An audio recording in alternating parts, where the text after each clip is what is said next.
The Rainmaker. Deck, P.J. Byrne, and Rudy, Milo Callahan, engage in some B&E in The Rainmaker Season 1 Episode 2, but Leo Drummond is more than happy to use Sarah to get the inside scoop on Rudy. We won't even discuss Bruiser's, Lana Parrilla, business practices. Hi there, nurse. Ethan awakens in the woods, bound to a tree. He instructs Jane Allen, Laura Campbell, to receive his location via his smart watch. They don't spend a lot of time together once Pritcher shows up and remarks. He asks Ethan with whom he is working. Ethan tells Pritcher that he works for Deck and Rudy and holds them accountable for the fire as well. It doesn't appeal to Pritcher. He continues questioning Ethan while drawing his revolver. Ethan is shot in the knees by Pritcher after he accuses him of being unaware of the client and the reason for following him. When Rudy and Deck get to Jackie's house, they witness the neighbor woman's body dragged out in a body bag. The cat is carried by a coroner as they pass. Rudy believes that Pritcher having the address and someone being deceased are two coincidences. Ethan's body is discovered by Jane in the woods. Rudy and Deck watch as a cemetery excavator unearths Donny Ray's grave. Rudy fears that it's all in vain. A neighbor lets Rudy in as he's struggling for his keys at home. She had seen him through the window and lives across the courtyard from him. He asks for her name after introducing himself. As she rushes off, she says it's Kelly, Robin Cara, over her shoulder. Professionalism. Before she commits to the act, Bruiser demands access to Pritcher from Nunley while they are having sex. They go on after he nods. She goes back to the office and tells Deck and Rudy that her meeting went well. A courier brings Rudy Donny Ray's autopsy report while she gets dressed. It indicates that he tested positive for opioids, which could include heroin, morphine, methadone, or meperidine. Bruiser ejects them from her office and demands that they resolve the matter out of court. Karen Bryson, is visited by Rudy, who informs her of the autopsy findings. When Donny Ray dies, she tells Rudy to go since she doesn't think he was under the influence of drugs. She reaffirms that she will never accept a payout for the death of her son. Bruiser gives him a lesson in the office about the value of standing up for the oppressed. She gives him the task of exploring Donny Ray's flat. Donny Ray. Everything that hasn't been touched since Donny Ray's death is discovered by Rudy and Deck at his apartment.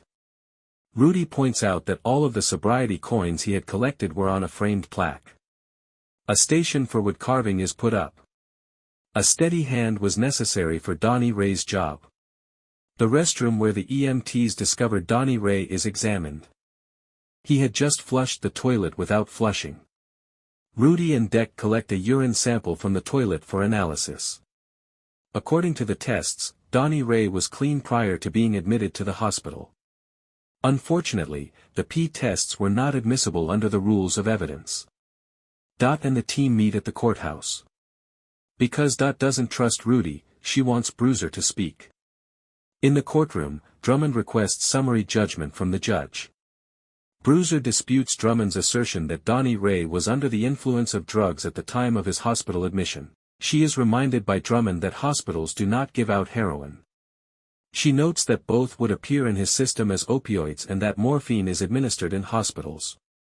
Rudy leaps to his feet and delivers the urine tests as refuting the case's facts when the court requests proof of a factual dispute, much to Bruiser's annoyance. Drummond disputes that the toxicological report is admissible.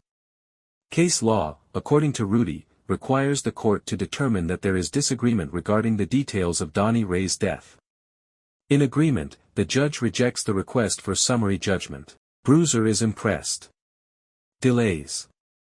When the courthouse adjourns, Drummond waits outside in the hallway for Bruiser. He attempts to persuade her that the case is unimportant. Drummond makes an offer to settle for $150,000 out of consideration for Bruiser's father. He greets her and inquires about her father's health. Wilfred Keeley, Hugh Quarshie, is upset because Rudy's presentation took the crew by surprise at the Tinley Brit headquarters. He demands that they reach an out-of-court settlement. He increases the amount to $250,000. Drummond asks Sarah if Rudy will make it difficult to close the case. When Keeley queries why they are questioning her, Drummond responds that Rudy and Sarah are romantically involved. After a brief pause, Sarah informs them that Rudy is the best at citing case law, doesn't put up with bullies, and isn't going to back down. In response to Drummond's prodding, she admits that Rudy had a brother. Squeezing. Sarah is studying in Yogi's bar when Rudy finds her and tests her on non-monetary damages. Rudy notices that something is a little strange about her. She dismisses his worry, claiming that her anxiety is just related to taking the bar exam. She will be fantastic, he promises her. She tells him how good he was in court before he leaves to pick up his last check. When Rudy gets home, Kelly is waiting at the door. As they enter together, Rudy tries to start a discussion about his first day of court. She gives him her congratulations before rushing off again.